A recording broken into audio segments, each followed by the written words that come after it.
Bonjour à tous. Eh bien, écoutez, j'avais envie de vous faire une petite vidéo parce que confinement oblige, nous sommes forcés de rester à la maison et j'ai dû annuler les séances de Reiki. À cause de quoi? À cause de cette petite bête bien méchante qu'on a appelée Covid-19. Bien méchante, pourquoi? Parce que son seul objectif, c'est de se reproduire en grand nombre et très rapidement. Il semblerait que ce virus ne soit pas plus mortel qu'un virus de la grippe saisonnière. Sa grande caractéristique à ce virus, c'est sa grande capacité de contaminer très rapidement les gens. Donc voilà, c'est la raison pour laquelle cela le rend extrêmement dangereux. Que vous dire à ce sujet? Eh bien, à ce sujet, moi je vous dirais, obéissez aux consignes gouvernementales, aux consignes de la santé publique, c'est-à-dire restez chez vous. Alors évidemment, je ne vous ferai pas l'affront de vous dire lavez-vous les mains parce que je suppose quand même qu'en tant que praticien Reiki, il faut savoir quand même que cette vidéo s'adresse essentiellement aux praticiens Reiki qui se demandent comment est-ce qu'on peut aider et qu'est-ce qu'on peut faire. Les praticiens Reiki se lavent les mains à chaque fois qu'ils donnent une séance de Reiki ou qu'ils se font un autotraitement, enfin je suppose. Donc je ne vous ferai pas cet affront de vous dire lavez-vous les mains. Désinfectez-vous les mains non plus, puisqu'il semblerait qu'il n'y a plus de gel hydroalcoolique dans les magasins, ni de masques, puisqu'ils ont été réquisitionnés pour le personnel soignant, ce qui me semble, moi, quand même, étant capital.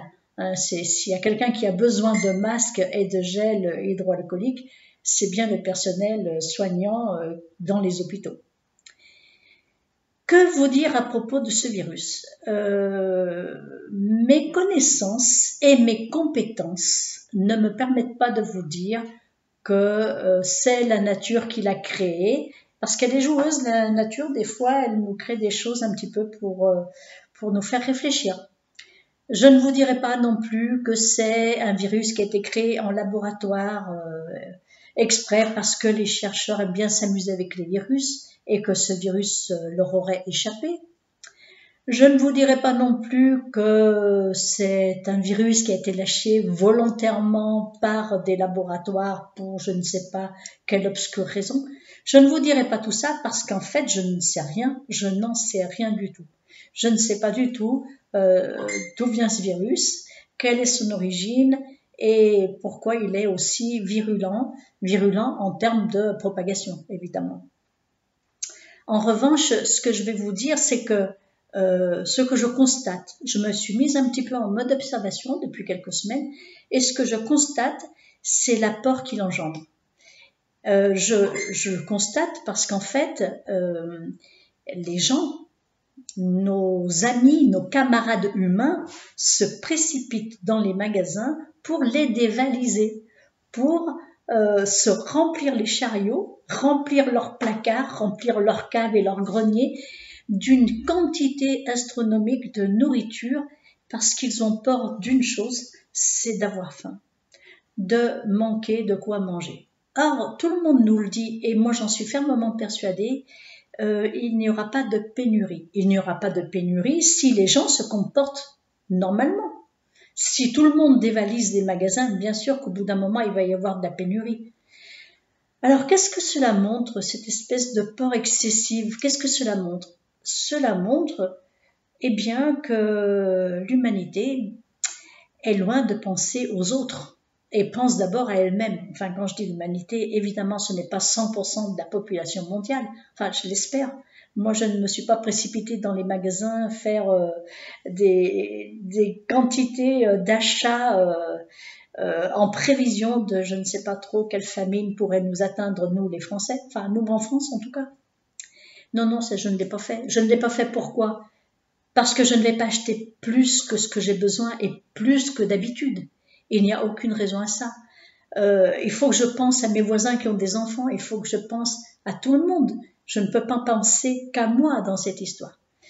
Or, ce que l'on constate, c'est que beaucoup de gens, en tout cas tous ceux qui arrivent avec des chariots pleins de choses, Et quand on voit l'état de certains rayons dans les supermarchés, les gens pensent essentiellement à eux. Pourquoi? Parce qu'ils ont peur. Ils ont peur. Donc, ce qui anime essentiellement les gens, ce n'est pas tellement la peur de mourir à cause du virus.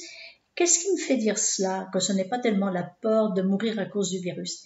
Eh bien, parce que hier, j'ai promené mon chien. Le confinement était juste prescrit, mais comme on devait aller voter et qu'il y avait des gens qui allaient voter, moi, j'ai refusé d'aller voter, je vous le dis tout de suite, mais parce que moi, je ne joue pas le jeu de la politique.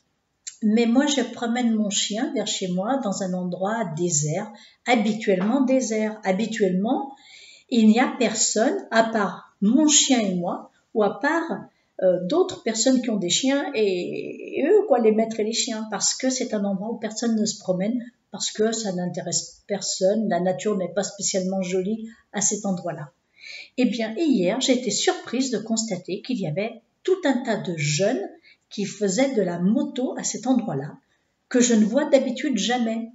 Il y avait aussi tout un tas de personnes d'un certain âge, et quand je dis d'un certain âge, c'est même au-delà de 70 ans, enfin, en tout cas, c'est ce que ça semblait être, qui se promenaient. Et je me suis dit, mais qu'est-ce qui se passe? On dirait que les gens, parce qu'on leur a dit restez chez vous, font tout le contraire.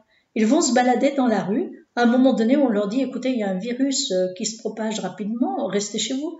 Eh bien non, les gens pensent être comme au moment de la Deuxième Guerre mondiale, c'est-à-dire être en résistance. Ils pensent entrer en résistance, mais ce n'est pas de la résistance. Contre qui ils font de la résistance? En tout cas, moi, je me suis dit, tiens, ces gens n'ont pas peur d'attraper le virus, donc n'ont pas peur de mourir du virus. En revanche, ceux qui ont peur, ils ont peur de manquer de nourriture.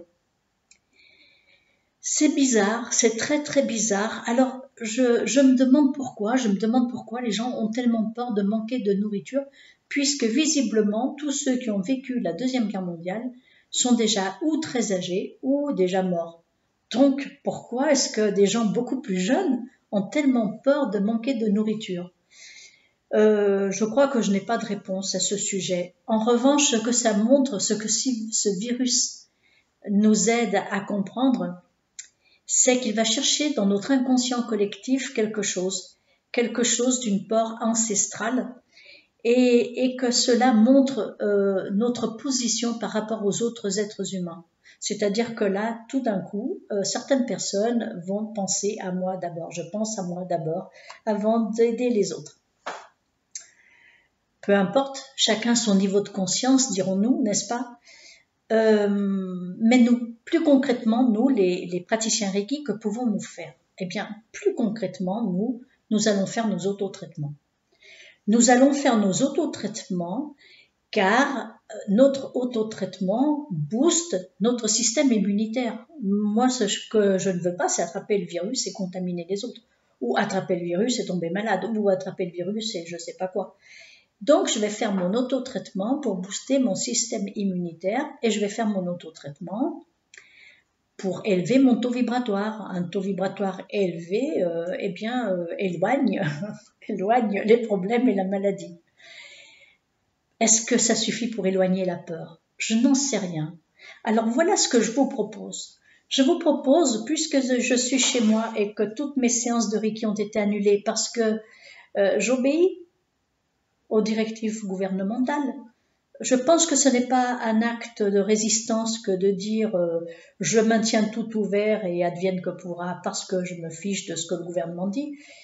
Non, je pense qu'il faut quand même tenir compte du fait que je reçois dans mon cabinet des gens très affaiblis avec des maladies très graves et donc au cas où je serais porteuse saine, c'est-à-dire sans symptômes, porteuse du virus sans symptômes, je ne vais quand même pas contaminer les gens qui vont venir me voir. Donc voilà, les séances de Reiki sont annulées. Je pensais les maintenir.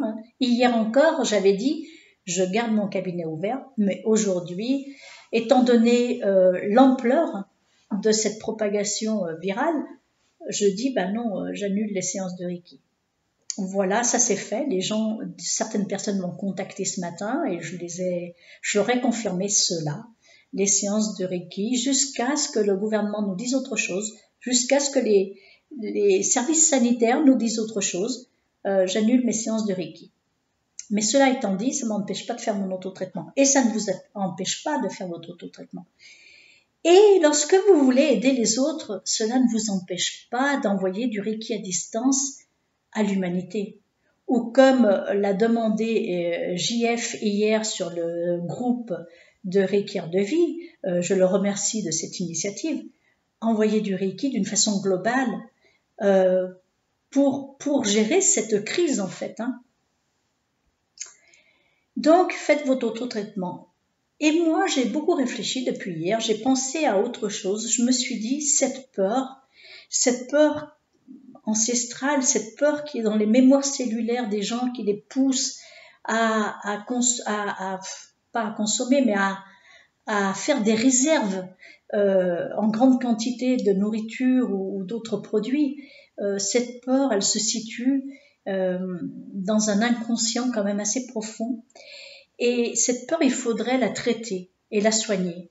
Donc, j'ai eu l'idée, je proposais il y a quelques années des autotraitements à partir du 2e degré pour soigner les peurs. J'ai laissé tomber cette idée-là maintenant dans mes stages. Je propose un autotraitement sur les tranches d'âge parce que déjà là, beaucoup ne le font pas parce qu'ils disent « Oh là là, mon Dieu, mais ça va durer combien de temps ?» Ça prend 10 minutes par jour. Ce n'est pas énorme, 10 minutes sur 24 heures. Mais ah là là, mais si je fais ça, mais ça va durer combien de temps? Et beaucoup ne le font pas. Alors bon, ça dépend de chacun d'entre vous, de le faire ou de ne pas le faire, mais je vais faire une petite série de vidéos où je vais vous proposer différentes techniques d'autotraitement à distance pour soigner des choses dans votre inconscient et des peurs ancestrales. Je pense mettre la première vidéo demain, donc j'aborderai l'autotraitement de base, l'autotraitement protocolaire qu'on nous enseigne à tous au 1er degré. Et puis après, j'enchaînerai avec un autotraitement sur différents concepts, différentes émotions. Donc, voilà ce que je voulais vous dire à ce sujet. Donc, faites votre autotraitement, envoyez de l'énergie à distance sur vos peurs, envoyez de l'énergie à distance sur cette situation, cette crise mondiale, parce que nous sommes impactés, évidemment. On n'envoie pas de Reiki à distance à quelqu'un qui ne nous a rien demandé, mais sur l'humanité globalement et sur la Terre globalement et sur la crise globale que nous sommes en train de vivre parce que nous sommes totalement impactés. Et voilà pourquoi nous avons le droit de le faire et le devoir de le faire. Si vous avez aimé cette vidéo, mettez un pouce. Si vous avez des questions, des commentaires, n'hésitez pas à laisser sur YouTube les questions et les commentaires et je vous y répondrai. Vous trouverez également en bas dans la description de cette vidéo des liens vers mon site Reiki, des liens pour aider vos animaux si vous avez l'impression que vos animaux ont besoin d'aide, d'une aide énergétique gratuite. N'hésitez pas à les inscrire sur Animal Speaking. Vous aurez le lien en bas dans la description de la vidéo. Et vous aurez également un lien vers la page de description pour apprendre à communiquer avec les animaux, une formation que j'ai créée et voilà, qui peut vous aider pour ceux qui aiment les animaux. Soyez heureux et laissez tomber les peurs. C'est tout ce que je peux vous dire pour conclure cette vidéo. Merci de m'avoir écouté. À bientôt. Au revoir.